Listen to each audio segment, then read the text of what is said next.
Okay naman siya. Okay siya. Kitty gave him a massage.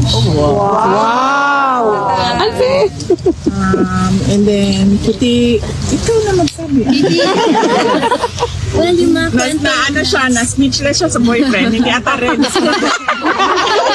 Questions pa. Ano sabi ng daddy?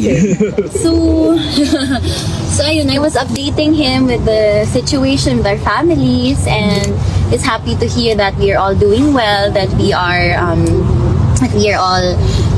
okay, that we are continuing to pray for him. And ayun, mga positive things lang. We are telling him things that will uplift his spirit and things that will give him strength while he is inside. Nice. May advice pa siya sa'yo? Secret mo. May mga bilin About siya. boyfriend. May Na-shock ba mga siya? bilin siya, pero nasa sunod na. Secret mo lang.